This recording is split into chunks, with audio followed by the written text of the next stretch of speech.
ஆண்டுக்கு 7.25% வரை வட்டி. உஜ்ஜீவன் ஸ்மால் ஃபைனான்ஸ் பேங்கின் maximum savings account. Mr Gold கடலை எண்ணெய் தான் வாங்குறேன். ஏன் தெரியுமா? சாதாரண ஆயிலை விட சமையல் டேஸ்டாவும் இருக்கும், ஹெல்தியாவும் இருக்கும். லக்ஷ்மி செராமிக்ஸ் நம்ம ஷாப் அனைத்திலும் டாப்.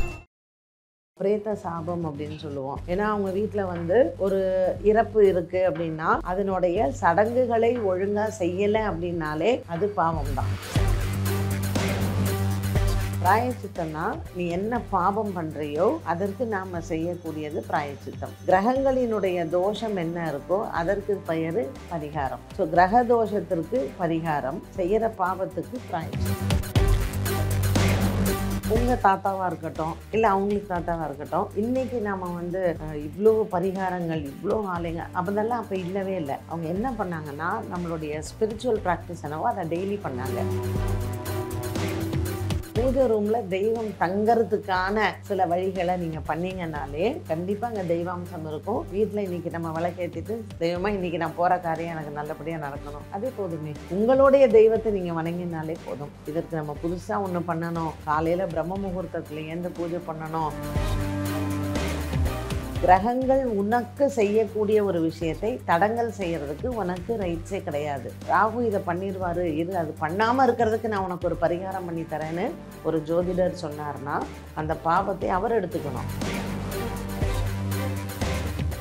வணக்கம். இன்று நம்முடன் ஜோதிடர் பாரதி ஸ்ரீதர் அவர்கள் நம்மோடு இணைந்துள்ளார். வணக்கம். வணக்கம். அம்மா, இப்போ ஜாதகம் அப்படின்னாலே பேரலா பரிகாரங்கள், ஒரு பிரச்சனை இருக்கு அப்படின்னா பரிகாரங்கள் வந்து பண்ணணும் அப்படிங்கிறது வந்து டிஃபால்ட்டா அமைஞ்சிருச்சு. ஆனா நிறைய பேருக்கு இந்த பரிகாரங்கள் வந்து பலன் அளிக்கிறது இல்லையே, அது ஏன்? முதல்ல பரிகாரங்கள் வந்து பலிக்குமாங்கிற கேள்வியே இருக்கே.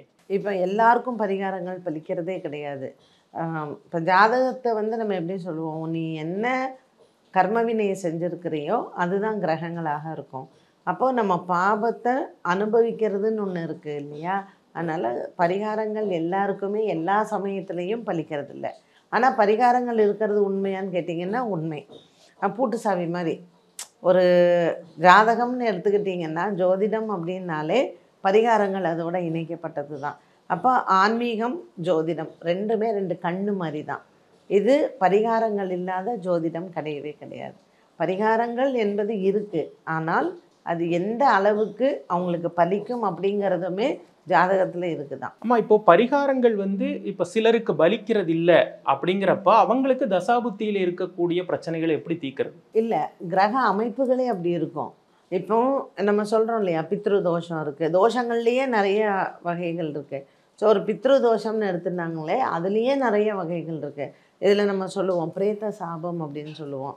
ஏன்னா அவங்க வீட்டில் வந்து ஒரு இறப்பு இருக்குது அப்படின்னா அதனுடைய சடங்குகளை ஒழுங்காக செய்யலை அப்படின்னாலே அது பாவம் தான்.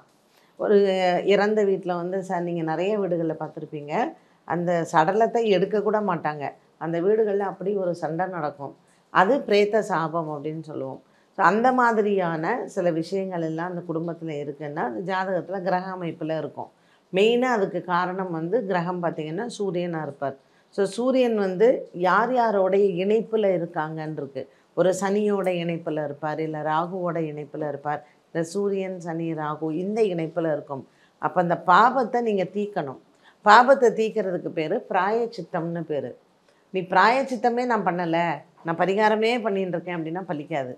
அப்போ பிராயச்சித்தம் என்ன அப்படிங்கிறது அடுத்த கேள்வி வரும். பிராயச்சித்தம்னா நீ என்ன பாபம் பண்ணுறியோ அதற்கு நாம் செய்யக்கூடியது பிராயச்சித்தம். கிரகங்களினுடைய தோஷம் என்ன இருக்கோ அதற்கு பெயர் பரிகாரம். ஸோ கிரக தோஷத்திற்கு பரிகாரம், செய்கிற பாவத்துக்கு பிராயச்சித்தம். அந்த ஒரு வேர்டு தான், ஒரே சிங்கிள் கோடு தான், இந்த பக்கம் அந்த பக்கங்கிற மாதிரி ஒரு பெரிய பெரிய டிஃப்ரென்ஸ். இப்போ ராஜகிரகங்களுடைய தாக்கம் தான் தமிழக ஜாதகத்தை முறைப்படி பிரதானமாக இந்த ராஜகிரகங்களை வச்சு தான் வந்து நகர்த்துறாங்க. இப்போ கேரளா போனாக்கா மாந்தி, அதை ஒரு பெரிய ஃபேக்டராக எடுக்கிறாங்க. நம்ம ஊரில் இந்த லக்னத்தில் மாந்தி உட்கார்ந்துட்டு இருக்குன்னு சொல்கிறதோ இல்லை மாந்தியினால் ஏற்படக்கூடிய சிக்கல்கள் அதுக்கெல்லாம் வந்து இந்த பரிகாரங்கள் மட்டுமே போதுமா? கண்டிப்பாக கிடையாது. நீங்கள் இப்போ மாந்தி அவங்க எடுத்துக்கிறாங்க, நம்ம சனி பகவானுக்கு முக்கியத்துவம் கொடுக்குறோம். ஸோ சனி பகவானினுடைய புத்திரன் தான் மாந்தி. அப்புறம் குளிகனும் ஆட் பண்ணிப்பாங்க, மாந்தி ஆட் பண்ணிப்பாங்க, குளிகனும். நம்மளுடைய ஜோதிட சாஸ்திரப்படி நம்ம தமிழ் முறைப்படி நம்ம எடுக்கும் பொழுது நமக்கு சூரிய உதயத்தை முக்கியமாக எடுத்துக்கிறோம், லக்னத்தை முக்கியமாக எடுத்துக்கிறோம், அன்றைய கிரக அமைப்பை முக்கியமாக எடுத்துக்கிறோம். நம்ம வந்து ஃபாலோ பண்ணுறது 2 பஞ்சாங்கத்தை ஃபாலோ பண்ணுவோம். ஒன்று வாக்கிய பஞ்சாங்கம் பண்ணுவோம், ஒன்று திருக்கணிதம் பண்ணுவோம். அவங்க கேரளா ஸ்டைல் நீங்கள் பார்த்தீங்கன்னா அவங்க செய்யக்கூடிய பூஜா விதிகளே வந்து வித்தியாசமாகத்தான் இருக்கும். அவங்க எல்லாமே பிரசன்னம் போட்டு பார்த்து அப்படி தான் அவங்களுடைய பரிகாரங்கள் முறைகளும் அவங்க செய்யக்கூடிய யாகங்கள் அவங்க செய்யக்கூடிய பூஜைகள் எல்லாமே வித்தியாசப்படும். இப்போ பரிகாரங்கள் அப்படிங்கிறது நீங்கள் சொன்னீங்க, பித்ருதோஷம் அப்படிங்கிற பெரிய பெரிய தோஷங்கள்லாம் நிறைய இருக்குது. இப்போது அன்றாட வாழ்க்கையில் நம்ம பொருளியல் ஓட்டத்தில் இருக்கோம், எதை செஞ்சாலும் ஒரு காரியத்தடை வீட்டில் இருந்துக்கிட்டே இருக்குது. அப்படிங்கிறப்ப நம்ம பொதுவாக ஜாதகம் தசாபுத்தி இதெல்லாம் தாண்டி வீட்டில் நம்ம செய்யக்கூடிய ஒரு சின்ன பரிகாரம் அது ஒரு சின்ன ஒரு வளர்ச்சியை கொடுக்கும், மாற்றத்தை கொடுக்கும்னு உங்களால் சொல்ல முடியுமா? ஏதாவது ஒரு பக்கெட் லிஸ்ட். கண்டிப்பாக. இப்போது உங்கள் தாத்தாவாக இருக்கட்டும் இல்லை அவங்களுக்கு தாத்தாவாக இருக்கட்டும், இன்றைக்கி நாம் வந்து இவ்வளோ பரிகாரங்கள் இவ்வளோ ஆலைங்க அதெல்லாம் அப்போ இல்லவே இல்லை. அவங்க என்ன பண்ணாங்கன்னா நம்மளுடைய ஸ்பிரிச்சுவல் ப்ராக்டிஸ் என்னவோ அதை டெய்லி பண்ணாங்க. ஸோ காலையில் எந்திரிக்கும் போது ஒரு கோயிலுக்கு போனாங்க, வீட்டில் விளக்கேற்றினாங்க, உங்கள் குலதெய்வத்தை கும்பிட்டாங்க. ஸோ அமாவாசைன்னா பித்ருக்களை கும்பிட்டாங்க, பௌர்ணமின்னா குலதெய்வத்தை கும்பிட்டாங்க. இது எல்லாம் டெய்லி ப்ராக்டிஸாக இருந்தது. ஸோ உங்களுடைய அன்றாட வாழ்க்கையில் நீங்கள் காலையில் எழுந்திரிச்சு ஒரு விளக்கேற்றி ஒரு விநாயகரை கும்பிடுறது, உங்கள் வீட்டு பக்கத்தில் இருக்கிற ஒரு அரச மரம் இருக்குதுன்னு வச்சுக்கோங்களேன், அதை 12 சுற்றுனீங்கன்னாலே உங்களுக்கு எந்த பிரச்சனையும் வராது. இதுவே போதும். உங்கள் வீட்டில் நீங்கள் விளக்கேற்றி வச்சு குலதெய்வத்தை பிரார்த்தனை பண்ணிக்கிறது, இல்லை குட்டி குட்டி ஸ்லோகங்கள் எல்லாம் இருக்குது, உங்களுக்கு அதை முடிஞ்சால் அதை சொல்லுங்கள். இல்லையா நவகிரகங்களை வந்து நம்ம கும்பிட்டாலே போதும். பக்கத்தில் சிவன் கோயில் இருக்கா, நவகிரகத்தை போய் சுற்றுங்க போதும். இல்லை இந்த சின்னதாக சில நவகிரக ஸ்லோகங்கள் அது சொன்னாலுமே போதும். நம்ம வீடுகளில் இருக்கக்கூடிய தெய்வங்கள் அதை கிரகலக்ஷ்மின்னு சொல்லுவோம். வீட்டை சுத்தமாக வச்சுக்கோங்க, பூஜை ரூமை சுத்தமாக வச்சுக்கோங்க. பூஜை ரூமில் தெய்வம் தங்கிறதுக்கான சில வழிகளை நீங்கள் பண்ணிங்கனாலே கண்டிப்பாக அங்கே தெய்வாம்சம் இருக்கும். வீட்டில் இன்றைக்கி நம்ம விளக்கேற்றிட்டு தெய்வமாக இன்றைக்கி நான் போகிற காரியம் எனக்கு நல்லபடியாக நடக்கணும், அதே போதுமே. உங்களுடைய தெய்வத்தை நீங்கள் வணங்கினாலே போதும். இதற்கு நம்ம புதுசாக ஒன்று பண்ணணும், காலையில் பிரம்ம முகூர்த்தத்தில் ஏந்து பூஜை பண்ணணும், இல்லைன்னா பிரம்ம முகூர்த்தத்தில் ஏந்து நம்ம கேட்டதெல்லாம் கிடைக்கும், அதெல்லாம் கிடையவே கிடையாது. நம்ம போடுற எஃபர்ட் தான் இறைவனை நோக்கி உண்மையாக செய்யணும், நம்பிக்கையோடு செய்யணும். அண்ட் விநாயகரை டெய்லி நீங்கள் வணங்கினாலே விக்னங்களே கிடையாது. தடை இல்லாமல் இருக்கிறதுக்கு விநாயகர் தானே. ஸோ நீங்கள் ஒரு காரியத்துக்கு போகிறீங்க, இல்லை வேலைக்கு போகிறீங்க, ஒரு பைக் ஸ்டார்ட் பண்ணும்பொழுது நமக்கு ஏதோ ஒரு தடங்கள் ஆகிடுச்சு அப்படின்னா வீட்டுக்கு வாங்க, உட்காருங்க, ஒரு சொம்பு தண்ணி குடிங்க, ஏதோ ஒன்று இன்றைக்கி நமக்கு வந்து சொல்லுது, ஒரு 10 நிமிஷம் லேட்டாக கிளம்புங்க, இதெல்லாம் சகுனங்கள் அப்படின்னும் நம்ம சொல்கிறோம். ஸோ நம்மளுடைய அன்றாட வாழ்க்கையில் நாம் எப்படி வாழணும் அப்படிங்கிறதுக்கு பெரியவர்கள் வகுத்து வச்சுருக்காங்க.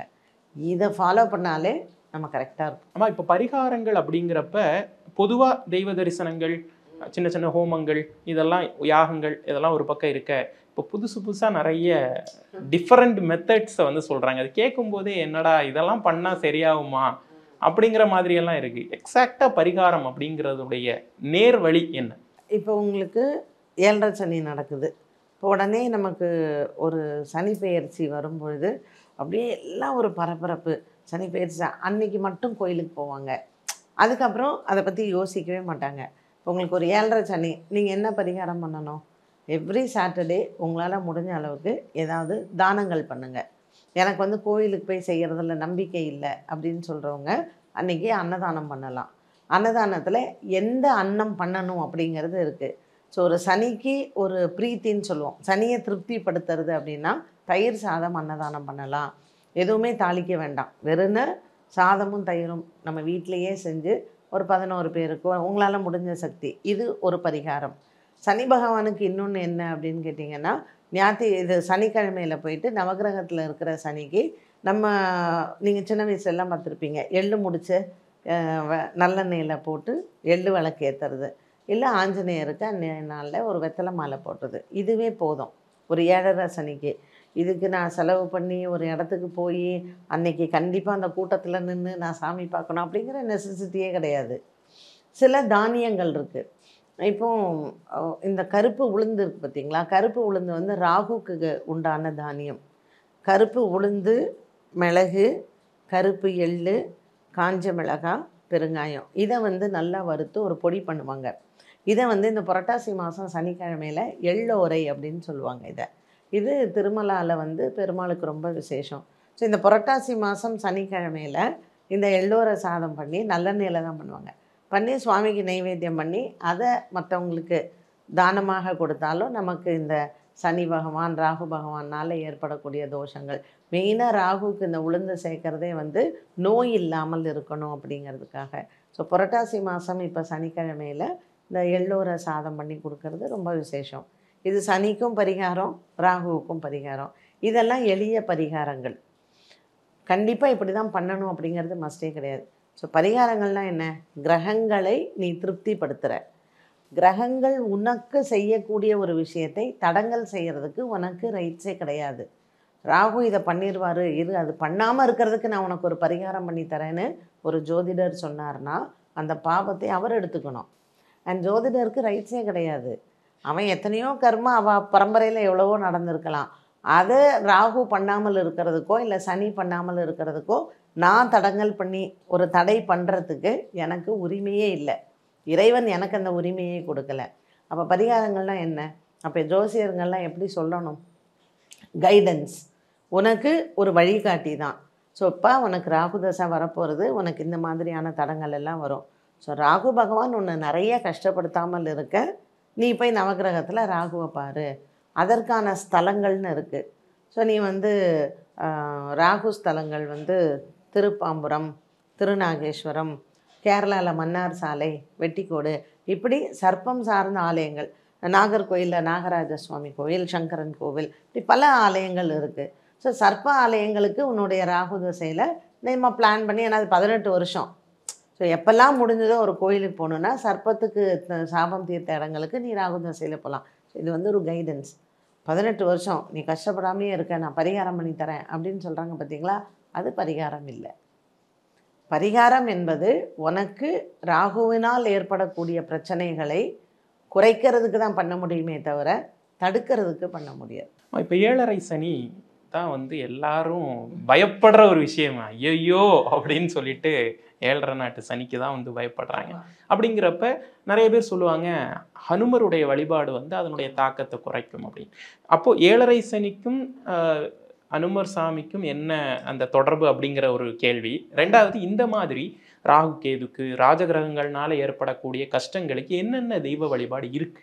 இப்போ ஆஞ்சநேயர் கேட்டீங்க இல்லையா? ஸோ ஆஞ்சநேயர் சுவாமி வந்து பலத்திலையும் சரி, அறிவிலையும் சரி, ஞானத்திலையும் சரி, பக்தியிலையும் சரி அவரை மிஞ்சறதுக்கு ஆளே கிடையாது.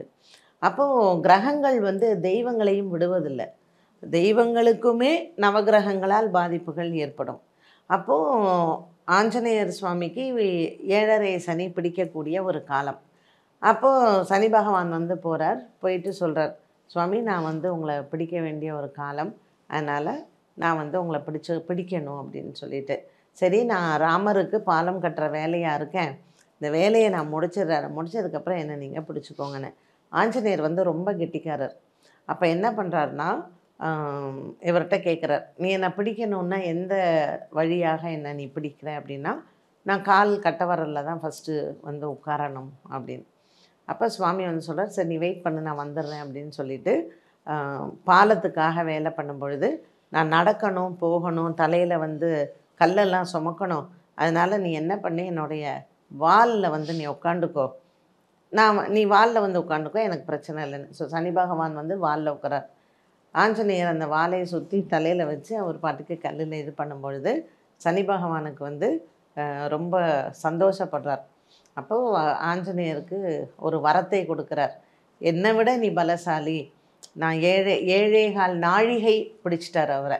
சனி பகவான் வந்து ஆஞ்சநேயரை வரம் கேட்கும் பொழுது ஆஞ்சநேயர் சுவாமி சொல்கிறார், யாருக்கெல்லாம் உன்னுடைய அந்த 7.5 சனி காலம் வருதோ என்னை வணங்கும்போது நீ அவளை வந்து ரொம்ப கஷ்டப்படுத்தக்கூடாது அப்படின்னு ஒரு வரத்தை ஆஞ்சநேயர் சுவாமி சொன்னதுனால, இது ராமர் காலத்துலேயும் ஆஞ்சநேயர் சொன்னது, கிருஷ்ணாவதாரத்துலேயும் ஆஞ்சநேயர் சொன்னது. அதனால் நம்ம 7.5 சனி காலத்தில் வந்து சனி பகவான் வந்து ஆஞ்சநேயர் வழிபாடு செய்தால் ரொம்ப பெருசாக அவங்களுக்கு அந்த பாதிப்பு வராது. அதே மாதிரி வேற வேற தோஷங்கள் இருக்கலாமா? இப்போ ராகு கேதுவுடைய ராகு வந்து ஜென்ரலாக வந்து பார்த்திங்கன்னா ரொம்ப ஒரு மாயை அப்படின்னு சொல்கிறது.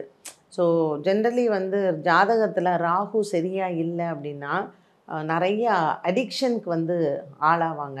ஒரு ட்ரக் அடிக்ட் ஆகிறதோ, இல்லை ஒரு ஆல்கஹாலுக்கு அடிக்ட் ஆகிறதோ, இல்லை வந்து ஒரு உமனைசராக இருக்கிறதோ எல்லாத்துக்குமே ராகு வந்து ஒரு பெரிய காரணகர்த்தாவாக இருப்பார். நீங்கள் சில மக்களை எல்லாம் நம்ம பார்க்கலாம், ஒரு பெரிய பதவியில் இருப்பாங்க, எல்லாமே நல்லாயிருக்கும். ஆனால் ஒரு பெண் விஷயத்தில் போயிட்டு அவங்க வந்து அசிங்கப்படுறதோ இல்லை பெண்ணால் அவங்களுக்கு பிரச்சனை வரதோ இதெல்லாம் ராகுவால் ஏற்படுறது தான். ஸோ ராகு வந்து ஒரு ஜாதகத்தில் போய் உட்கார வச்சு பரம்பரையில் இருக்கிற பாவமும் அதில் சேரும். அது ராகுவுக்கு மட்டும்தான் அந்த பலம் உண்டு. ஸோ சூரியனோட சேரும் பொழுதோ, சூரியன் சனி ராகு இல்லை அவர் சந்திரனோட சேரும் பொழுதோ இந்த மாதிரியான கிரக அமைப்பில் அவங்களுக்கு ஒரு மனநிலை பாதிக்கப்படுறது, இல்லைன்னா ஸ்கின் அலர்ஜி வர்றது. இப்போ ஒரு சிலருக்கெல்லாம் பார்த்திங்கன்னா இந்த லூக்கோடர்மான்னு சொல்லுவோம், உடம்பு ஃபுல்லாக வெள்ளையாயிடும், ராகுவினால் ஏற்படுறது தான். ஸோ ஸ்கின் டிசீசஸ், அப்புறம் அவங்க ஃபேமிலி லைஃப்பில் இருக்கக்கூடிய ப்ராப்ளம், இதெல்லாம் ராகு தோஷத்தினால் வர்றது தான். இது அவ்வளோ சீக்கிரத்தில் ஒரு பரிகாரத்தில் சரி பண்ணவே முடியாது. குழந்தை பிறக்காமல் போகலாம், இல்லை பிறக்கிற குழந்தைங்களுக்கு பாதிப்புகள் வரலாம். அவங்க வீட்டில் வந்து இந்த ராகு தோஷம் கேது தோஷம்லாம் சொல்கிறோம் பார்த்திங்களா, இந்த மாதிரி இருக்கிறதுக்கெல்லாம் சும்மா ஒரு கோயிலில் போய் ஒரு பரிகாரம் பண்ணி அவளுக்கு சரியாகும். இப்போ பரிகாரங்கள் அப்படின்னு எடுத்துக்கிட்டா தோஷம்னால பரிகாரம். அப்போ தோஷம்னு எடுத்துக்கிட்டா இங்கே இருக்கக்கூடிய ராஜகிரகங்கள். தோஷம்னா என்னன்னு கேட்டிங்கன்னா, இப்போ நீங்கள் வந்து நல்லா ட்ரெஸ் பண்ணிட்டு வரீங்க, அப்போ உங்களை பார்க்கும்போது எல்லாரும் என்ன சொல்லுவாங்க, நீ ரொம்ப நல்லா இருக்க, திருஷ்டி பட போகுது, சுற்றி போட்டுக்கோன்னு சொல்கிறோம் இல்லையா. கிரகங்களுடைய பார்வையே தோஷம், மனிதர்களுடைய பார்வை திருஷ்டி. ஸோ பார்வை தான் தோஷம்னா பெரிய ஒரு கெட்டது இல்லை, அது ஒரு பெரிய ஒரு தப்பான ஒரு இது அப்படி கிடையவே கிடையாது. கிரகம் உன்னை எப்படி பார்க்குது அதுக்கு பேர் தோஷம். இப்போது இந்த ராஜகிரகங்களுடைய பார்வை, இந்த ராஜகிரகங்களுடைய தாக்கம், இது வந்து கோளறுப்பதிகம் அப்படின்னு சொல்லிட்டு சொல்கிறாங்க இல்லையா. அந்த கோளறுப்பதிகம் பாராயணம் வந்து கட்டுப்படுத்தும் அப்படின்லாம் சொல்கிறாங்க. அந்த கோளறுப்பதிகத்துடைய தன்மை என்னமா, அதனுடைய சிறப்பு என்ன? கோளறுப்பதிகம் வந்து சனி பகவானுக்கே உள்ள இது. ஸோ அது வந்து எவ்ரி சாட்டர்டே உன்னுடைய 7.5 சனி காலத்தில் அந்த கோளறுப்பதிகத்தை நீ படித்தேன்னா உனக்கு வந்து சனி பகவானினுடைய அந்த ஒரு கெட்டது வர்றதை வந்து அவர் ஒரு நன்மையாக மாற்றி தருவார் அப்படின்னு. அது வந்து ஹரிச்சந்திரர் கதையெல்லாம் நீங்கள் கேட்டிருப்பீங்க. ஸோ அவங்கெல்லாம் அந்த காலத்தில் அந்த கோளாறு பதிகம் தான் வந்து அவங்களுடைய 7 சனி காலத்தில் வந்து படித்தாங்க. ஸோ அவர் இழந்தது எல்லாமே சனி பகவான் வந்து மீட்டு கொடுத்தார் அப்படின்னு. 7.5 சனி காலத்தில் முதல் 2.5 ஆண்டு காலம் விரயச்சனி. ஸோ நிறைய செலவுகள், நிறைய நம்ம கையில் பணம் தங்காது, கடன், இது எல்லாம் விரயச்சனியில். அடுத்தது ஜென்மசனி. ஜென்மசனிங்கிற போது உடல் ஆரோக்கியம், வழக்கு, விசாரணை, கோர்ட்டு இதெல்லாம் இருக்கும். அடுத்தது பாதசனி. பாதசனியில் அவர் விட்டு போகிற காலத்தில் நன்மைகளை செய்வார், திருமணம், குழந்தை, வீடு, இந்த மாதிரி அமைப்பு. ஸோ இந்த கோளறுப்பதிகம் படிக்கக்கூடிய காலத்தில் சனி பகவான் இதில் எவ்வளோ கஷ்டத்தை நமக்கு கொடுக்கறதுக்கு இருக்காரோ அது குறையும். நிறைய விஷயங்கள் பகிர்ந்துக்கிட்டீங்கம்மா, ரொம்ப நன்றி. நன்றி. ஆண்டுக்கு 7.25% வரை வட்டி. உஜ்ஜீவன் ஸ்மால் ஃபைனான்ஸ் பேங்கின் maximum savings account. Mr Gold கடலை தான் வாங்குறேன். ஏன் தெரியுமா? சாதாரண ஆயிலை விட சமையல் டேஸ்டாவும் இருக்கும், ஹெல்தியாவும் இருக்கும். லக்ஷ்மி செராமிக்ஸ், நம்ம ஷாப் அனைத்திலும் டாப்.